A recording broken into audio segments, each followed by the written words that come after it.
ప్రేమ, మాతృప్రేమ. ఎంత ప్రేమ తల్లి నీకు ఈ సూతనందుని పైన.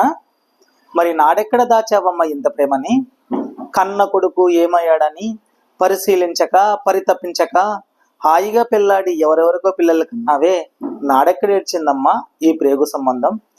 అలనాడు అస్త్ర విద్య పరీక్ష సమయాన ద్రోణాదిగా పెద్దలందరూ చేరి కులహీనుడా సుతుడా సుతుడా కులహీనుడా అని అగ్ని సంపల్లాంటి మాటలతో నా ఆత్మగౌరవాన్ని బద్దలు కొడుతుంటే, కాదు కర్ణుడు సూతుడు కాదు, వాడు నా కొడుకు అని చెప్పుకోలేనాడు ఏ కాస్ట్ల కలిసిందమ్మా ఈ ప్రేగు సంబంధము?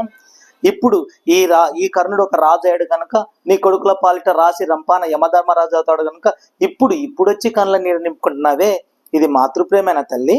తన ఇళ్ళపైన తల్లి చూపాల్సిన మమకారం ఇదేనమ్మా? ఏమమ్మా, ధర్మరాజుకి విభీష్టుని పొందావు, పౌనికి భీముని మోసావు, ఇంద్రుడికి అర్జుని కన్నావు. మరి ఇవన్నీ ఇష్టమైనప్పుడు లోక సాక్షి కర్మ సాక్షి నా భాస్కర్ లబ్ధ వర్ణుడు కర్ణుడు నా కొడుకు అని చెప్పుకోలేనాడు ఈ మాతృప్రేమ ఏ కాస్ట్ల కలిసిందమ్మా? అమ్మా, కనీసం ఎవరో దిక్కులేని బిడ్డ నాకు దొరికాడని సన్నమిచ్చి లాలిచ్చింటే నా బ్రతుకు ఇలా నక్కలు వీకిన కలేబ్రమేదమ్మా. అమ్మా, దుర్యోధనం లేకుంటే ఈ కర్ణుడు ఈనాడు నీ ముందు నిలిచేవాడా? ఏనాడో ఆత్మహత్య చేసుకునేవాడు.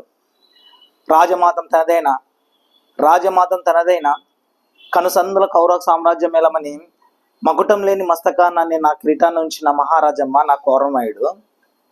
సుయోధునికి పాండవులతో సమరానికి ఎంత అంటే ఇంత అని నన్ను చూపి కర్ణుడే నా సైన్యం నా బలం, కర్ణుడే నేనే కర్ణుని సాటిన మహామానసుకుడమ్మా నా కౌరవమయుడు.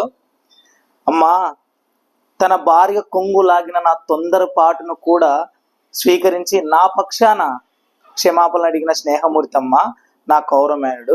అలాంటి రారాజుని వదిలి ధర్మతో చేయగలిపి నుయ్యాన్ని కయ్యంగా మార్చే బుద్ధిహీనుడు కాదమ్మా ఈ కర్ణుడు.